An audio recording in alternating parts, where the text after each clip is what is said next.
All right. Well, I think we're live. Um, Good afternoon by minute here. Warren Tillery. I'm this year's eminent domain section chairman, and I'm excited today for this presentation. We've got Bill Neesmith, who's going to be talking to us about Robert's Rules of Order, bills with the Office of General Counsel for the Bar. So I understand it serves parliamentarian for the Board of Governors. And so this presentation on Robert's rules, while not directly related to substantive law on eminent domain, is an issue that comes up for a lot of our members because, at least half of us represent probably local governments. And for anybody who does city, county, authority, or any other type of work for those local entities, this is going to be something that's relevant not only to eminent domain voting on resolutions, but really anything else related to the practice. So, yeah, I think we've had a pretty good turnout. I think we're including folks that are in that local government section. And so with that, I'm going to turn it over to Bill and let him talk to us about Robert's Rules. All right. Hopefully this is going to share like it's supposed to.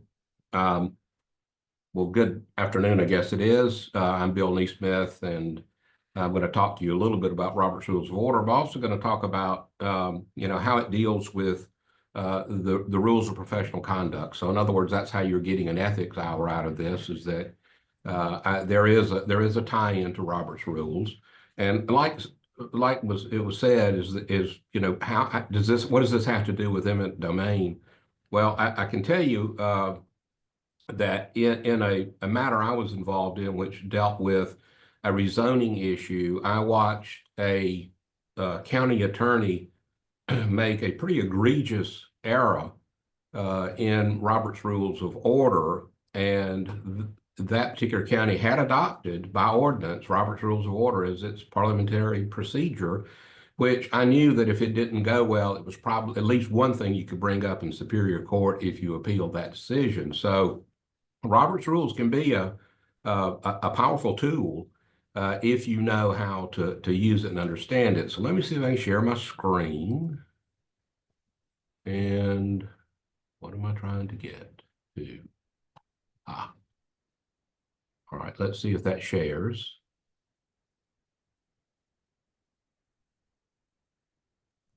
And do that. Okay, can y'all see that? Yes, that looks good, Bill. Okay, good. So it says Robert's Rules of Order, a parliamentary procedure, if I can even speak. Okay, all right. Well, what I'm going to do is just go through this. I've already sent you some information. So let me start out by just saying this is, there's just no way to teach this in an hour.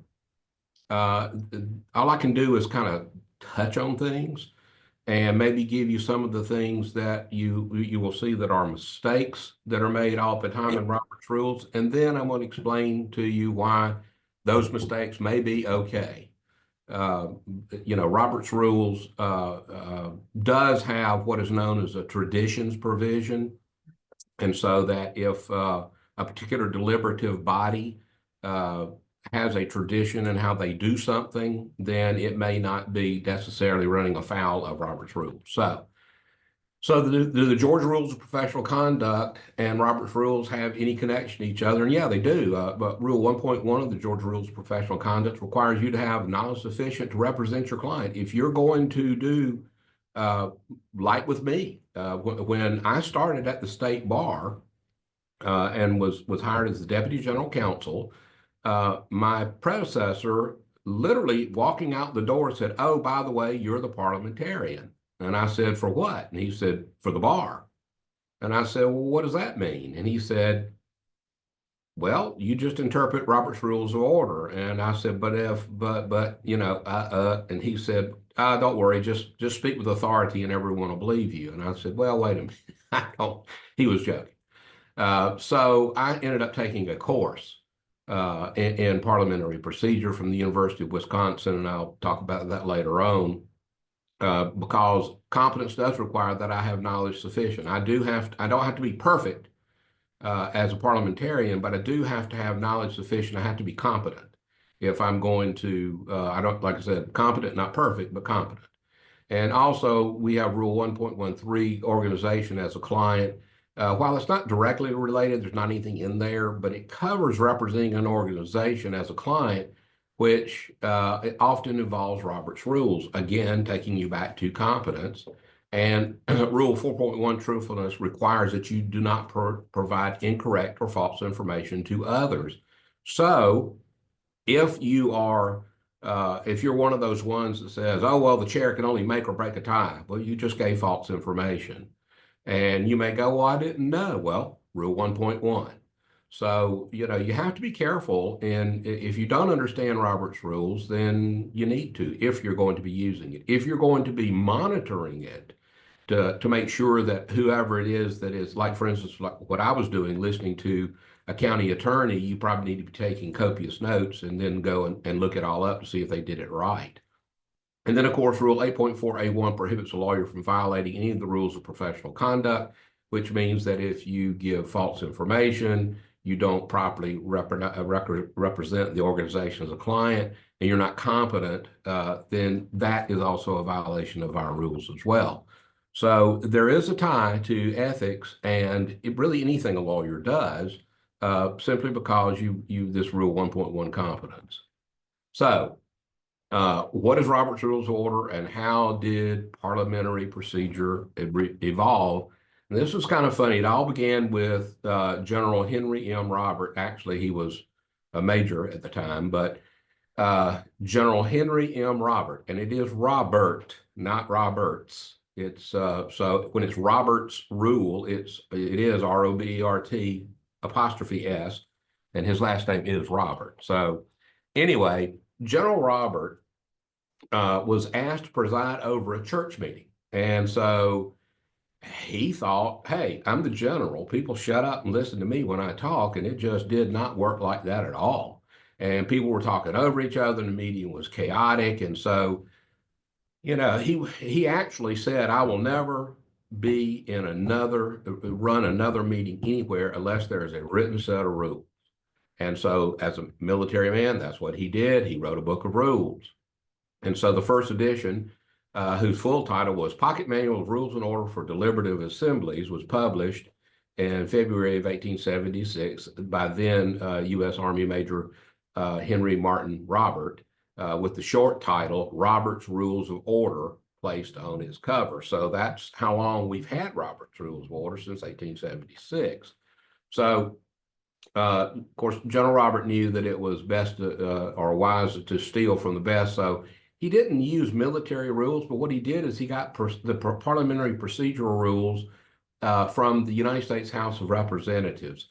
And really, Robert's rules are not good procedural rules for like the Georgia General Assembly or the House of Representatives. They really should have their own because the uniqueness of how they're not exactly a deliberative body like some. And let me give you an example of why Robert's rules may not be the best thing for a House of Representatives. And this we'll start with one of our very first mistakes that you'll see in Robert's rules is that if you ever been to a meeting and somebody says somebody makes a motion is seconded, you get into discussion, and then when it's all over with, and then the chair says, all in favor of the motion, please signify by saying aye. And you hear aye all over the room. And he says, all those opposed, and maybe you hear two nay. And then they say abstentions. You can't do that.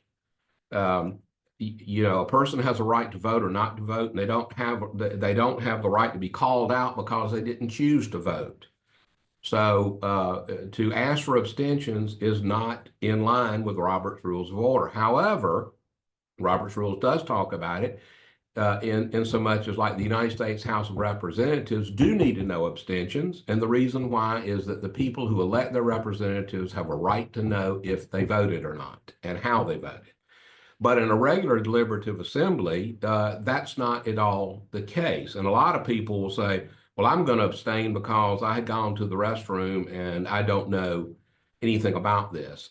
Then you can just not vote. You can abstain if you want to, but in the case I was telling you about with the egregious mistake that the county attorney made is that somebody did abstain. It was a brand new county commissioner, and he abstained because he said, I want to abstain. When they were asking about how everybody's vote was, he said everybody else voted but him. And he said, I'm going to abstain, which if he wants to do that, he can. He can't be required to.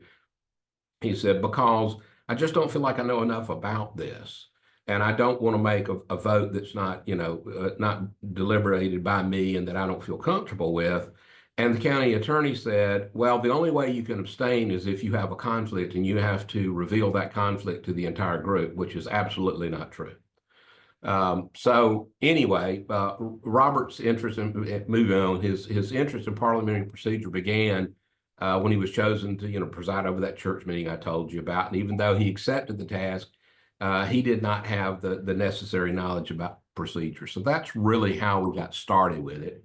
And so later in his work as an active member of several organizations, he realized that he had that members from different areas of the country had very different views regarding what the proper procedural rules should be, and these conflicting rules hampered the organizations in their work. So he finally was convinced that he needed a new manual on the subject, one that would enable many organizations to adopt those. So if your organization adopts Robert's Rules of Order, will it use all of them? The answer is not likely. But there are some very important rules, and which are still true today. And what he was saying is correct. There just needed to be, instead of a pocket manual just for reference, there needed to be a set of procedural rules that could be adopted.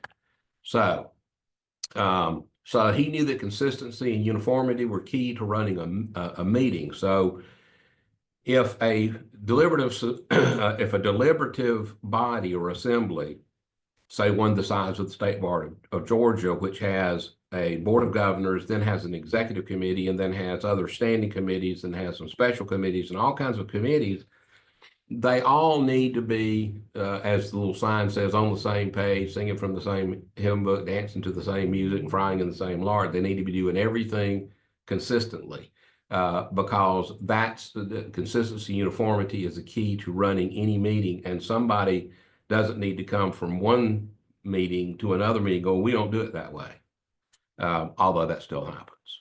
So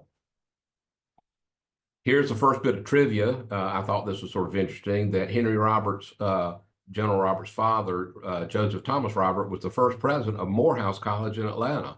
And Reverend Robert was a staunch abolitionist, causing him to eventually move from the South and to take his family to Ohio. Henry Roberts served as an officer and an engineer in the Union Army during the Civil War.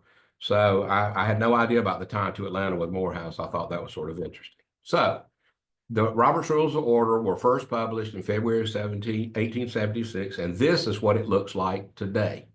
That's the 12th edition, and every so often, about every 4 years, they revise Robert's Rules of Order. And you'd wonder, well, what in the world is there to revise? What do they need to change and make different?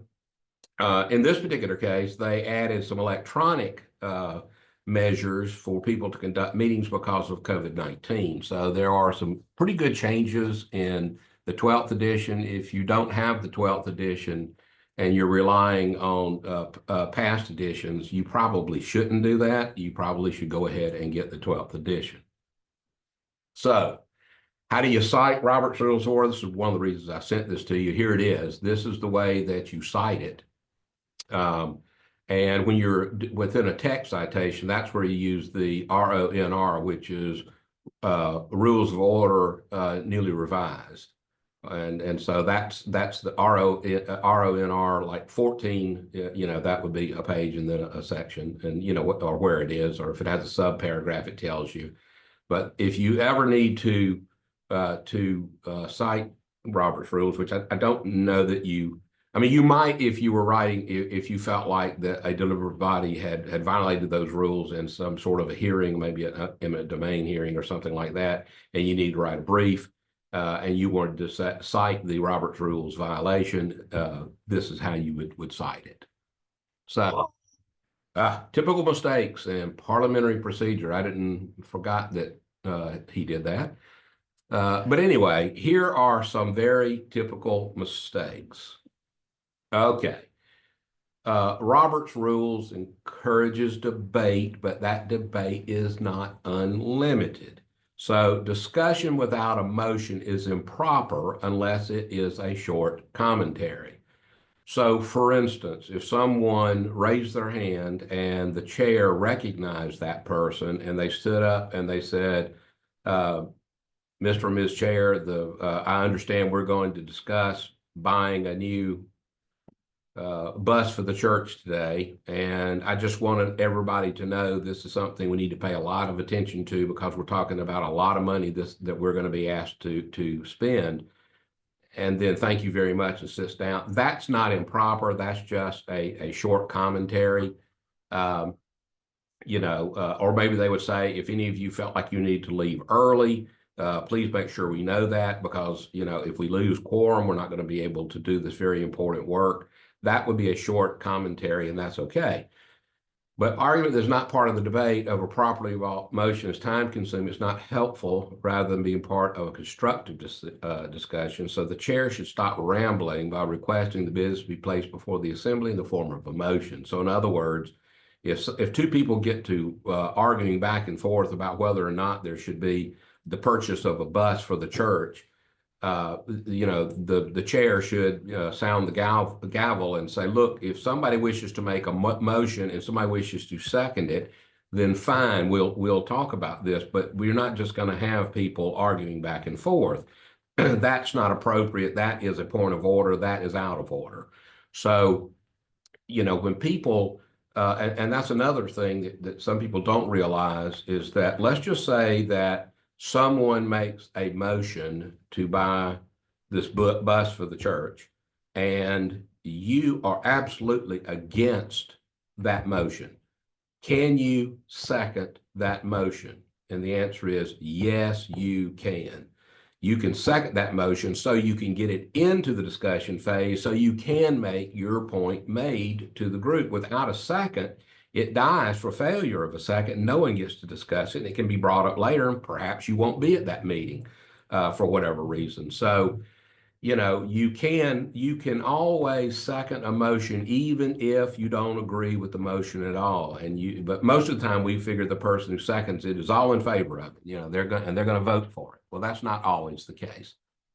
But it's important to know that once somebody makes a motion, it is premature and it's improper to second the motion until the chair restates the motion. Now, here's one of those things where tradition might take over.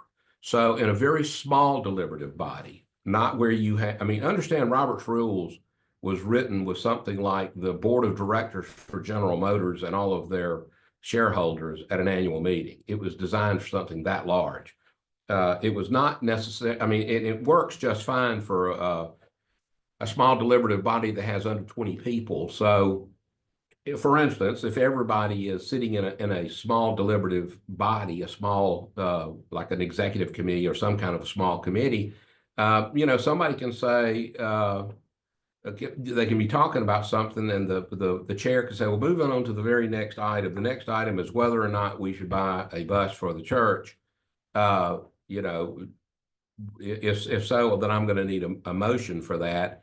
Then typically what's supposed to happen is a person should raise their hand. They should be recognized by the chair, and they would say, I make the motion that we purchase a Chevrolet bus for the church, green in color with the name of the church on the side of it. And then if you don't say second at that point, what's supposed to happen is the chair then repeats the motion.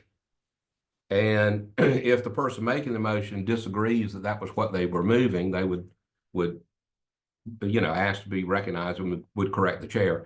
But once the chair makes or restates the motion, then someone can second it. Now, in a small deliberative body, that's sort of silly when you think about it. The reason that they're saying that the chair should restate the motion is because maybe when the person who makes the motion does it without the benefit of a microphone, or maybe they don't have a very booming voice or whatever, the chair then restates the motion so everyone knows what the motion is.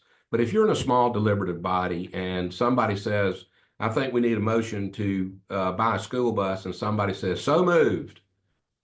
Is that proper? Well, you're going to find out later on. No, it's not. But in a small deliberative body, it's probably okay. Because everyone understands what understand Robert's rules is not, sort of a strict regime of do it this way or else. Its whole sole purpose is to make sure everyone knows what the business or the order of business is and what the business is, and they need to understand exactly what business they are voting on, and then there has to be open and free debate. And that's what Robert's rule is all about. So this rule, which sounds a little bit draconian, and you probably say, well, I've never heard that. It goes all the time. I mean, and certainly if somebody makes a motion, if the chair says, well, I think we ought to do this, and somebody says, so moved, it's not improper to stand up and say, wait a minute, get recognized and ask the chair, would you please restate the motion? I didn't understand what it was. So what we've got here is failure to communicate. Sorry, I just love that. So I put that in almost every one of my presentations. But it is true that failure to confine debate and the motion before the assembly, it is the chair's job to keep the meeting on track. The chair can rule that a discussion is out of order. So, here's says, for example, if the motion is for buying a vehicle and the discussion drifts to the cost of paving a driveway, the chair should discuss the discussion back on track. So if somebody says, well, I think that I'm going to make a motion that we buy this bus for the church, and then somebody it's repeated back and then it's seconded, and then during the discussion somebody says, well, we buy this bus and we got to pave the back, we got to build a carport, and so and before you know it, you've gotten it way off track. The chair should sound the gavel and say that or that debate or discussion is out of order. The motion before you is whether or not we should purchase this particular vehicle. Once we've done that, then we can move on to paving driveways and building carports or whatever. Someone could say, well, that's cart before the horse. So I would like to make a motion that the motion before us now be tabled until these other items can be talked about first, like buying a new drive, putting a new drive in and say a carport for it to fit up under, because we have to decide if we can afford that before we go ahead and buy the vehicle. So if you noticed, I said I'd like to table that, and I'm going to talk about tabling a little bit later. That is really one of the big mistakes that people make in Robert's rules, is the use of the word table. Okay, so how can an assembly stop debate? So someone's made a motion, someone has seconded, and now you're in the discussion part. Do we get to debate this for 3 or 4 hours, or 3 or 4 minutes, or what do we do? How do we stop debate? Well, there's a common belief, and you've probably heard this, when people are going back and forth, back and forth, back and forth, if somebody stands up and says, call the question, and they think that forces an immediate vote. It's not true, because such a statement violates the principles of majority rule, the rights of the minority and stifles debate. So there is a procedure for forcing an immediate vote, but it requires recognition by the chair. And the motion of previous question, which is not debatable, but requires a 2/3 majority vote. So what this is telling you is that if people are just whipping the hide off this dead horse, and the debate has gone way too far and it needs to stop, when the one person debating is done, and of course the chair can put time limits and say no one shall speak more than 5 minutes and no one shall speak more than 2 times, which is certainly part of Robert's rules. So if somebody is up there and they're done and they sit down, if you raise your hand and if you are recognized, you could say, Mr. and Ms. Chair, I believe this has been debated thoroughly, and therefore I make a motion. You could say call the question, or you could say I make a motion of previous question, which then what the chair would say, we've got a motion to stop debate by calling for the previous question, which is not debatable. I just need, so that's the motion. Is there a second? If somebody says second, then you have a vote, and it takes 2/3 majority of not 2/3 of the people there, 2/3 majority of the deliberative society or assembly. So closing nominations too quickly when conducting elections. Everyone likes to laugh and joke about being elected to something, and how maybe it's not as wonderful as you think. And I've heard presidents going out from the state bar saying, the best day of my life was the last day I was president, and lots of things like that. And it is stressful to be in charge of things. But typically what you'll have is it's not uncommon to hear somebody call out motion to close nominations followed by a quick second. And then before anyone can say anything, someone yells, call the question. And you may have heard that. I've heard this several times, and it's just out of order. You can't do that. You can make a motion to close nominations. So, so what would typically happen is that if somebody was recognized and they said, Mr. Ms. Chair, I'd like to make a motion that we close nominations. And then that would be repeated to everybody. And then usually the chair would say, before we close nominations, we have a motion to close nominations. Before I ask for a second, I would like to know, are there going to be any other nominations from the floor? If no one raises their hand, then you'd say, well, then I will accept a second. If somebody seconds it, then you could say, I mean, if that's when maybe it's more appropriate to say, are there going to be others? And then if someone yells out, call the question, that's just out of order, and it's just discourteous. And so, a lot of times, what'll happen is somebody will say, well, the president, the vice president, the secretary and treasurer have all agreed to serve again. And somebody says, so moved. And then somebody goes, second. And then somebody else says, close nominations. And then they second. And then they go, call the question. And I've seen that happen over and over and over again because, it's like they're saying, let's get them voted in before they change their minds. You never know who's out there who really would like to serve. Give them that opportunity. So remember that voting is the backbone of any free society. And so the ability to debate and to be able to put your name out there is critical. So even though this is something that you see happening a fair amount, it is definitely something that should not happen. So, the common theme throughout Robert's rules is to be courteous. You are supposed to, I don't know if anybody has ever seen Point Counterpoint on Saturday Night Live when Dan Aykroyd and Jane Curtin would do it. That's sort of the epitome of not being courteous or polite, but that is what you need to do, at least in debate in a deliberative assembly, is to be able to be polite to one another and not interrupt people. And it does not mean you can't have vigorous debate. It doesn't mean you can't oppose something and even say you think that's wrong.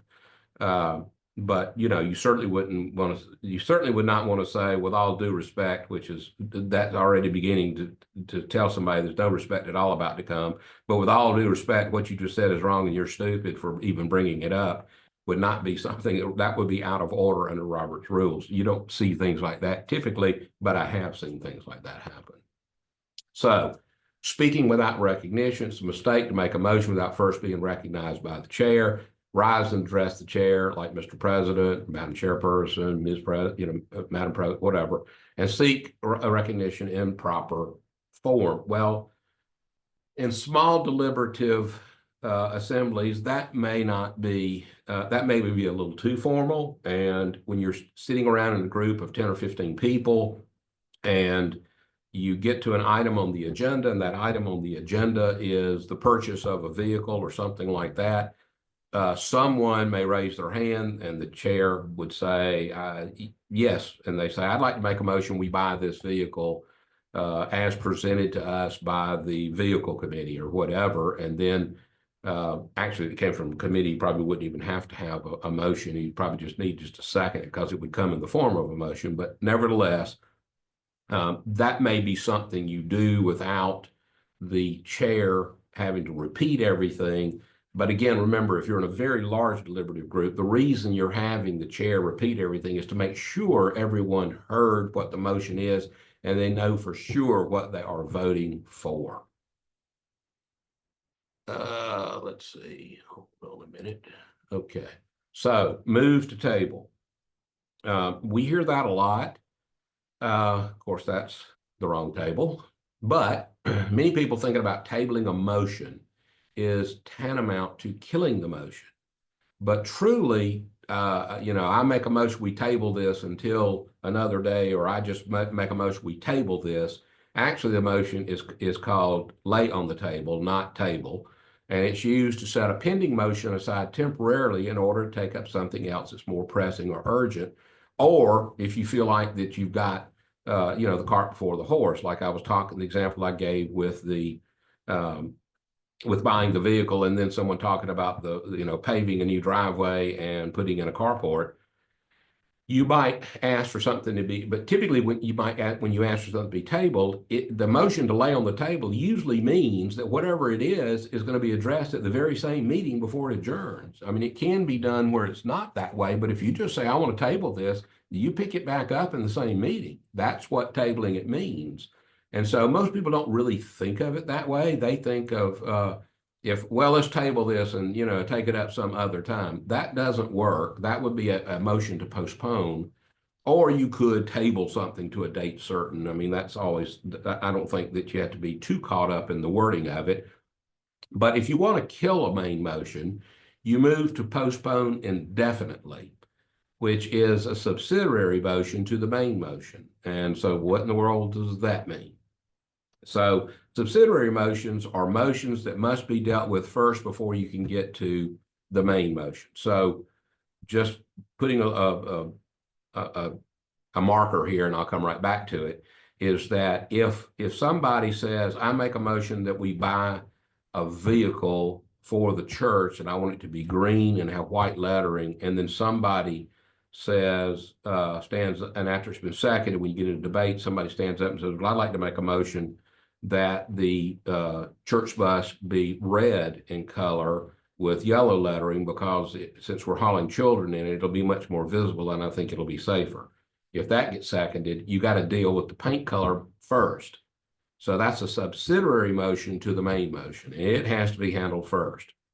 So postpone indefinitely is a subsidiary motion to kill a motion. So when you say you're postponing it indefinitely, that means there is no date to bring it up ever again. So to postpone something indefinitely, though, can be reconsidered if adopted, allowing the main motion to be considered if properly moved in second. So you could say, we had a motion to buy a bus.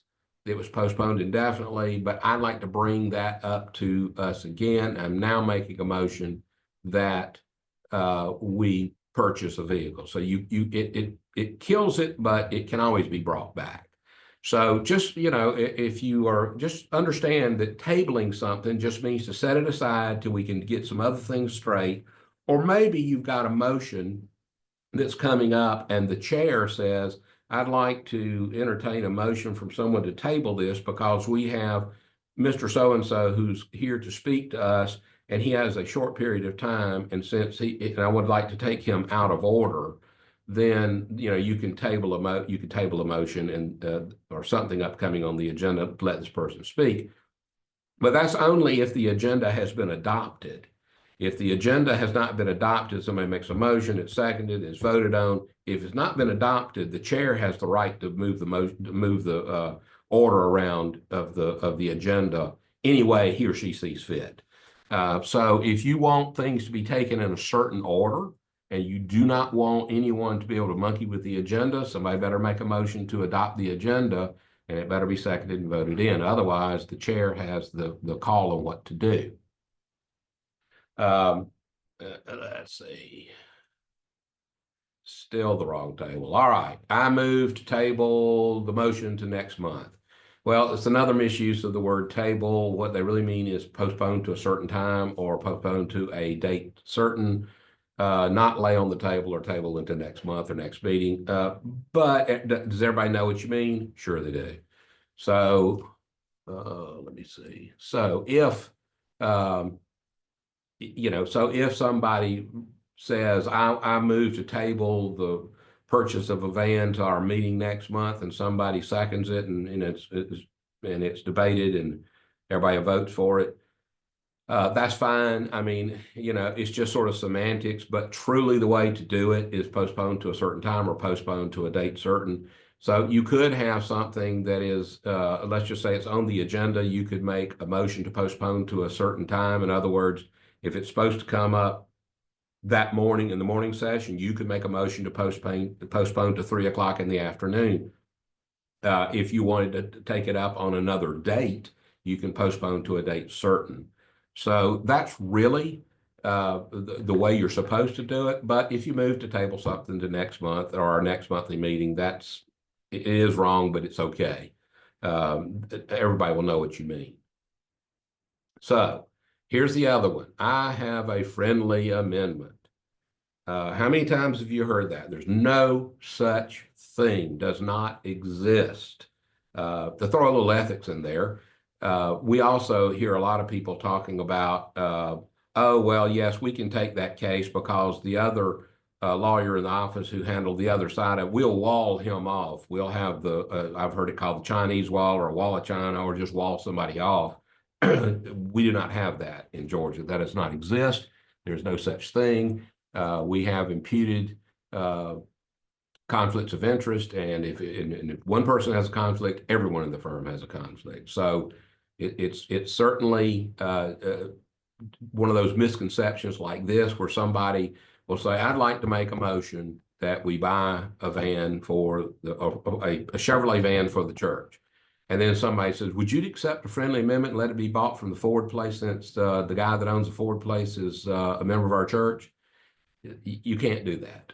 So there's no friendly amendments. What you can do is you can make a motion to amend the main motion, but it depends, it can be done by majority vote or silence if there's no objection. So like if somebody said, if there's a motion on the floor, you don't own it, you would have to stand up and ask the chair. The chair owns the motion at that point. Once it's been seconded. And so you can make a motion to amend the main motion, but just saying friendly amendment is it's not appropriate. It's out of order. And if it is put in the minutes that so-and-so made a friendly amendment, it's probably an ultra vires act by the organization. And so the idea of a friendly amendment, you can ask somebody, would you accept a friendly amendment? If they say yes, you'd say, okay, well, I will make a motion to amend your motion then that's fine. If the chit chat between the folks is, hey, would it bother you if I made an amendment to that? That's sort of the friendly amendment part of it. But what happens in most of these situations is that they act like the person who made the motion still owns the motion. So once you make a motion and once it is seconded, it belongs to the chair. It's not your motion anymore. And the chair controls what happens. So if you want to make a friendly amendment, you could say, you could ask the person, you could stand up and say, may I ask a question of Mr. So-and-so or Miss So-and-so who made this motion, and say, would you object if I made a motion to amend your motion to make the bus we're buying a Ford versus Chevrolet? And if they say, no, I don't have any problem with that, say, well, then in that case, Mr. and Ms. Chair, I make the motion that, we don't buy a Chevrolet, we buy a Ford. You can do things like that. So friendly amendment's not just something that somebody can just grant to you. Dispensing with the minutes. I've heard this a few times, not too often, where they get to the minutes part of it and somebody says, oh, I move we dispense with the minutes. Somebody gets a second and then they move on.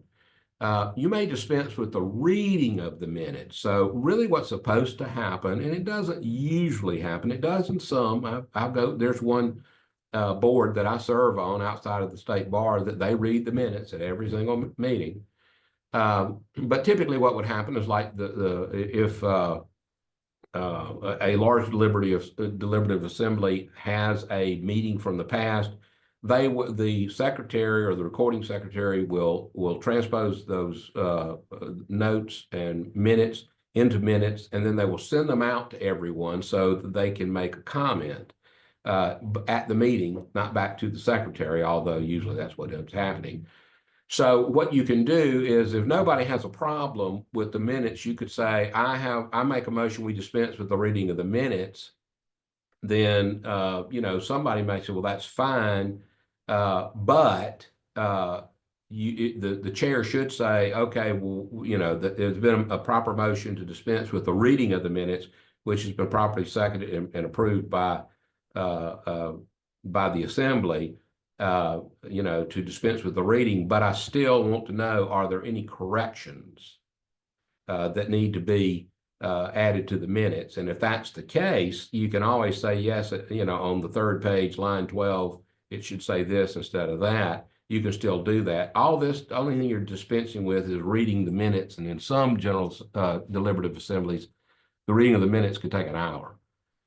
So approving minutes does not require motion, second, debate, and vote. Instead, the chair can offer the minutes as read or presented unless there's any kind of amendment. So that is correct. The reason why is the minutes are just nothing more than a recitation of what's already been voted on in the past.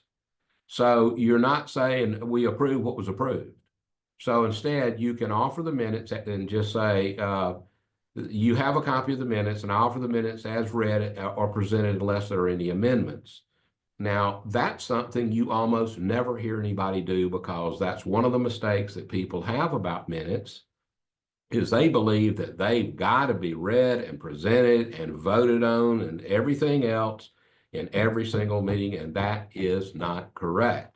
You can offer minutes as read or as presented unless there are any amendments, and if there aren't any, it is just done by acclamation and you move forward.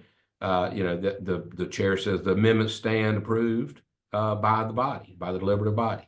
But amendments should be handled with a motion, second, debate, and vote. So if somebody says, well, on page 3, line 12, it says Mr. So-and-so was here, but I know for a fact he was not, and so that should not be in the minutes.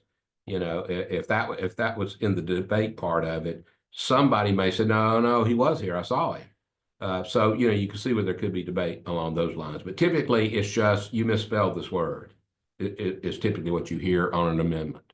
So anyway, after that, then the chair can ask for approval of the minutes as amended. That will require a motion, second, debate, and vote, because you've changed the minutes from what was presented.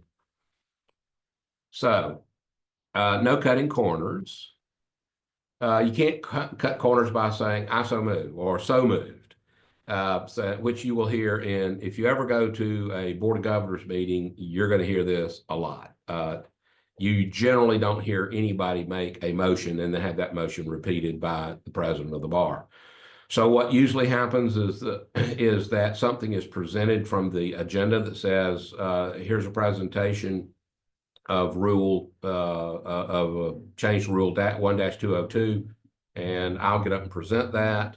And then if it was ripe for a vote and it was not just a first reading or something like that, I would look at the chair and say, Mr. Chair, this motion is ripe for a vote or for a motion. And then what the chair says, is there anybody who I need a motion for someone to approve the change of the minute of the rule, as presented. And what do you hear? So moved.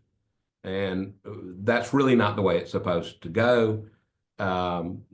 But it is a tradition. It is a tradition that has been followed by the State Bar of Georgia for so long that Robert's rules would say, if it isn't creating confusion and people aren't voting for things that they didn't think they were voting for, or voting against or for something that they opposed or approved, then they would say it's probably okay. But if you want to be technical about it, so moved or I so move is not actually a motion. So a person wishing to bring business before the assembly must be recognized by the chair, succinctly state the motion. I make a motion we approve a 30-minute recess, which would then require a second, restating the motion by the chair, debate, and a majority vote to approve. Now, that's if you're doing it, if you're doing it absolutely with all the I's dotted and T's crossed. But that's just something that you will hear quite often is so moved. So here goes. We don't do any of that, though. I mean, all the stuff you've been talking about, we don't do this. Well, Robert's rules recognize there may be traditions that common to the deliberative assembly. And for example, under Robert's Rules of Order in an agenda, there is no such title as old business. It doesn't exist. In other words, what Robert's Rules calls it as unfinished business. It's not old. It's just business we haven't finished yet. So if there's something from a past meeting that couldn't be voted on for whatever reason, it doesn't go under old business. It should go under unfinished business. But is it wrong to refer to it as old business? No, not if that's the tradition of the deliberative assembly. And quite frankly, some of you, if not all of you, when I said, did you know that if I told you there was no such thing as old business, it was unfinished business, you're probably going, I had no idea. That's just one of the little things that is so common to call it old business, because the reason we do that is we have new business. So what's the opposite of new business? Would be old business. So we don't have finished business and unfinished business, because finished business wouldn't be new business. So that's probably how it came about, is just trying to make it the opposite of new business. So if your bylaws recognize Robert's Rules of Order as the accepted rules of parliamentary procedure, and what if you have a conflict between a provision in your bylaws and Robert's Rules? Great example is Robert's Rules will tell you you may not vote by email. And the reason why is that it stifles debate. So what if your bylaws say that on non-controversial matters and items, a deliberative body may vote by email, provided that any member has the veto power to stop the email voting by saying they want to have open debate, and then you'd have to have a called meeting and that sort of thing.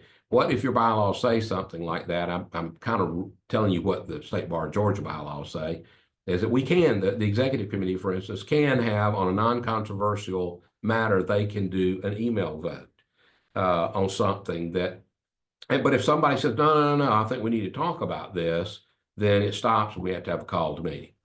But what happens if there's a conflict? Robert's Rule says you can't do that, but our bylaws say that we can do that. Well, the bylaws are sometimes known as the constitution of a business, a deliberative assembly, always overrules or preempts Robert's Rules of Order. Always. Robert's Rules is a set of procedural rules. Your bylaws are your constitution of your organization. It always controls. The only time a bylaw would not control is if somehow or another it was unlawful or required something ultra vires for the corporation or the deliberative assembly. But Robert's Rules always yields to the bylaws. The bylaws control. So a deliberative assembly may set its own course. So while an organization may be limited by state and federal laws, obviously we have corporate laws, it's not limited by Robert's Rules if the organization chooses to approve measures or procedures contrary. So like I said, Robert's Rules does not allow voting by email because they say it doesn't allow for proper debate. However, if the bylaws or standing rules allow email voting, then email voting may be used. Now, after COVID-19, Robert's Rules, that's why we have this 12th edition, added electronic meeting procedure, but still rejected email voting. So, like for instance, Zoom is a proper way to conduct a meeting under Robert's Rules of Order, because in this particular case, under Zoom, you can, as long as a person can be recognized and can make a motion or debate a motion and be heard and vote, then electronic meeting is fine. So a deliberative assembly can have certain rules, but like standing rules or internal rules. But here's something internal rules can't do. And so they do not, and when I have this in here, if the bylaws or standing rules allow for email voting, blah, blah, blah, but you need to understand that standing rules absolutely do not overrule bylaws.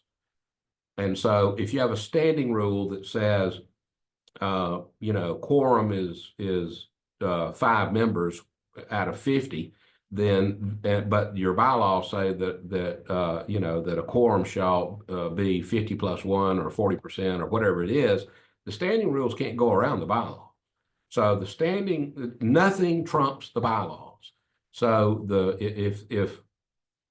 so understand your bylaws control, your standing rules control, or your internal rules control, provided they're not in conflict with the bylaws, and then they control over Robert's rules. So it's Robert's rules, standing rules, and then bylaws. It would be the pecking order, if you will, of how these rules work. But like I said, Robert's rules does not have to be in harmony with the bylaws or the standing rules, but the standing rules have to be in harmony with the bylaws, and Robert's Rules of Order never overrules either one. Okay, so Robert's Rules of Order are very confusing. It's a very thick book. It's a horrible read. It really is. It's the thing about Robert's Rules is that to thoroughly research a subject in a deliberative assembly is almost impossible to do by just flipping the book open thinking you're going to find the answer, because there can be other circumstances and situations contained in Robert's Rules in another place that may change your mind as a parliamentarian as to what you're going to say. So if you're not looking to be a parliamentarian, take copious notes and then just go through Robert's Rules and go online and see what you can find there and see if maybe it can point you in the right direction someplace in Robert's Rules. You're just going to have to do the reading. It's just all there is to it. If you want to be a parliamentarian, that's a different story. So, like any new concept or language, consistent use and study are the hallmarks of understanding.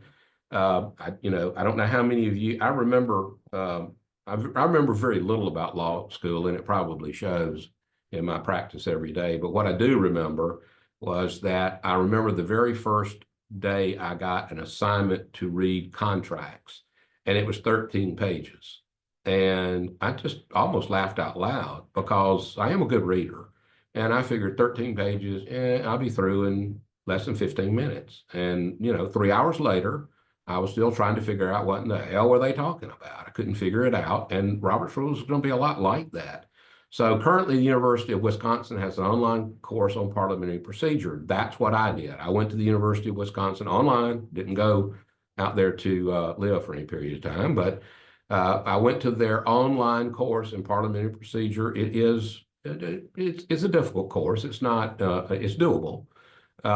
It has good, it has easy parts and not so easy parts. But the good thing about it is if you graduate from the University of Wisconsin's online course, you get to be, you can be an official parliamentarian, and you can join those organizations without any further testing.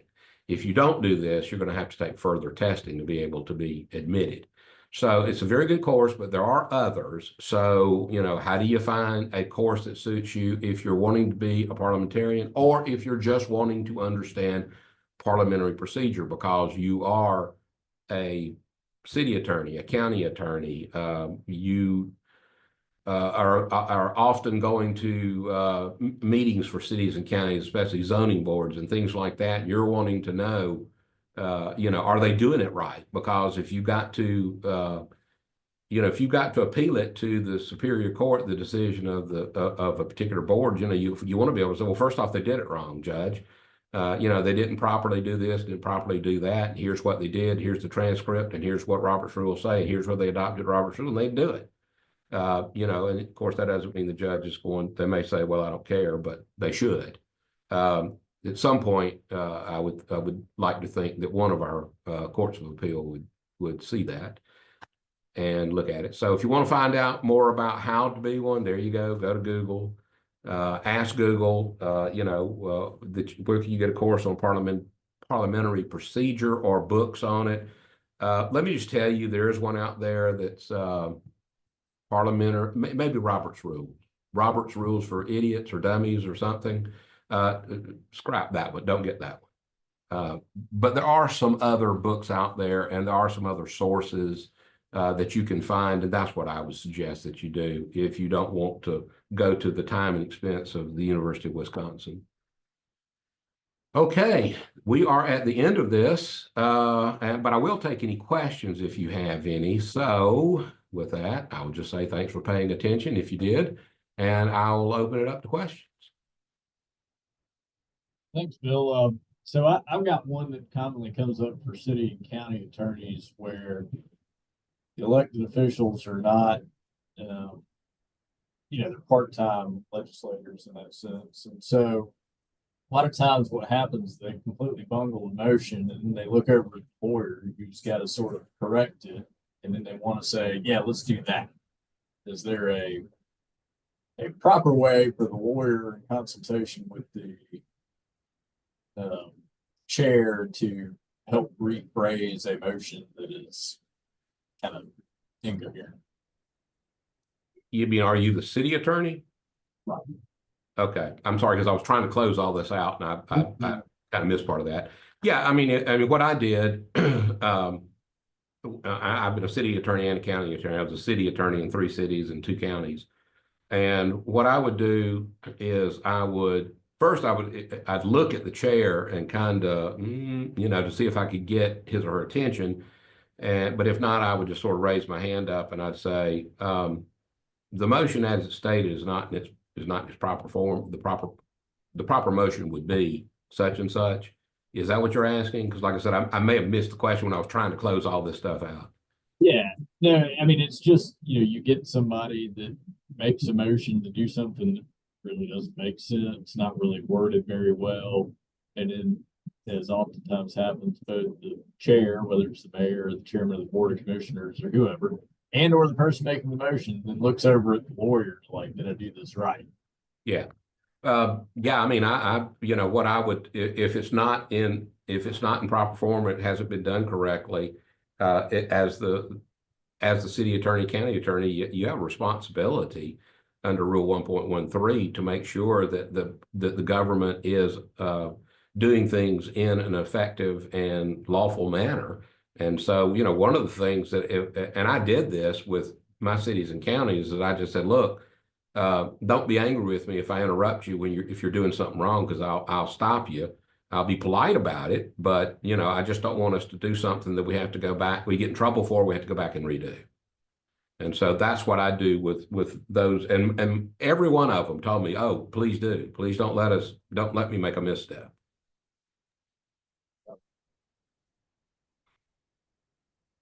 So I don't know if there's nothing in the chat. So I guess if nobody has a question, we're 2 minutes early leaving, unless y'all have something else. Mr. Bill, you mentioned something about those interested in becoming parliamentarians, or how the process might differ for parliamentarians. Can you touch on that and maybe training you recommend for parliamentarians that you've respected over the years? Well, the course at the University of Wisconsin is excellent. And if you're interested in being a professional parliamentarian, it's well worth your effort to do it. I'm not aware of any other university doing it. I was very surprised. I thought that might be something you'd find in other places. Quite frankly, I'm surprised that some law school hasn't picked it up, because it certainly is something that city and county attorneys and government lawyers are going to have to deal with. And it is a rule of procedure, or procedures. So, yeah, I mean, if you wanted to do this, what I would suggest is you take the University of Wisconsin course, because if you try to rely on another parliamentarian, I don't even know how you teach somebody this without saying, well, hang on my coattails and go to every meeting I go to. And unfortunately, a lot of meetings I go to, there's nothing for me to say as parliamentarian, because everything goes smoothly. So, really that was why I did what I did, because I knew I would never get enough knowledge by just hanging out and trying to figure it out. Thank you.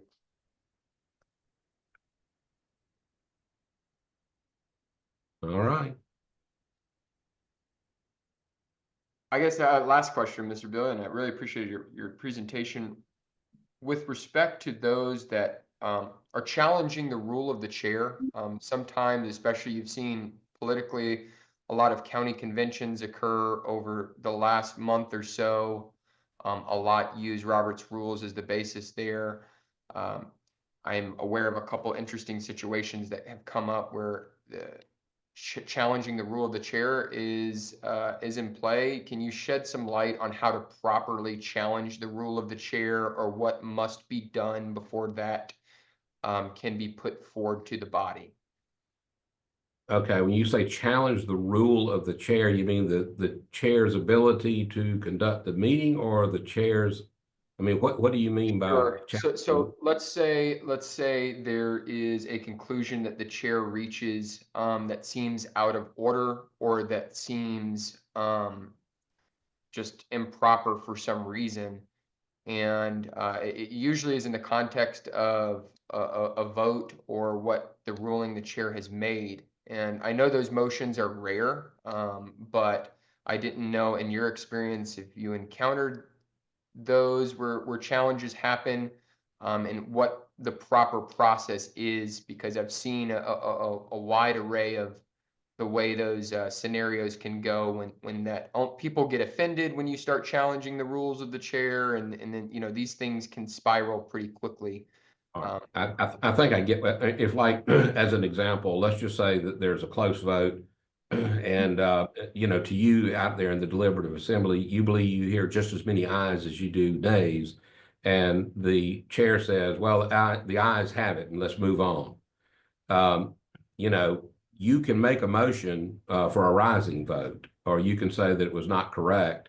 But if the chair says, well, no, I'm not doing that, then you can raise point of order.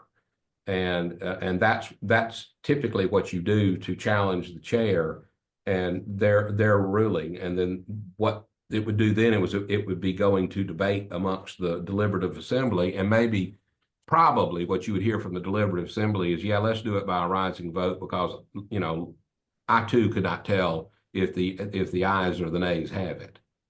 If that's answering your, I hope that's what you were looking for. That's very Yeah. helpful. Thank you again for your presentation today. Sure, you're welcome. Well, unless there's any other questions, we really appreciate you taking the time to talk to us today and putting all this together. Glad to do it. I think Robert's Rules is fun. I'm the only one, but I do. Mr. Bill, what is the difference between Mason's legislative procedural rules and Robert's rules? I know that a lot of these are similar, and I know we're maybe a couple minutes over on time, but you just made me think of some other things. Sometimes those can get overlapped, and as Mr. Tillery was getting at, it can become motions can get watered down and soggy pretty quickly. I didn't know if you had an overview of the difference between those two, if there is much difference.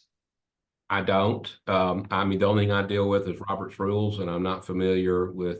I mean, I would say that the other is probably more local government or state government driven. There is actually a Georgia Court of Appeals case. I wish I could remember what it is. That actually says that Robert's Rules is not appropriate for something like a government of any kind. But that's just sort of one way. That was just one opinion a long time ago, and it certainly never has.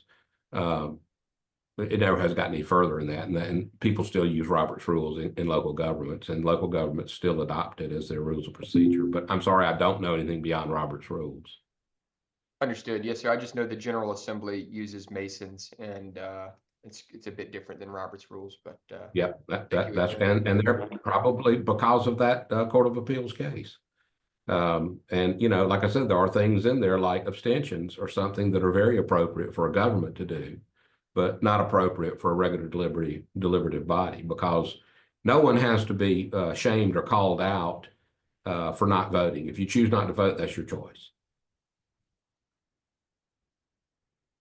Fair enough. Well, Hope you have a wonderful rest of your day and looking forward to the next training. Do you plan to stay on as Deputy General Counsel, or what's your kind of next few years look like on your end? Yeah, I had no interest whatsoever in being the general counsel and made that crystal clear from the get-go when Paula said she was going to retire. So no, I'm going to be here until they get rid of me. Well, you've done a great job today. Thank you. Thank you.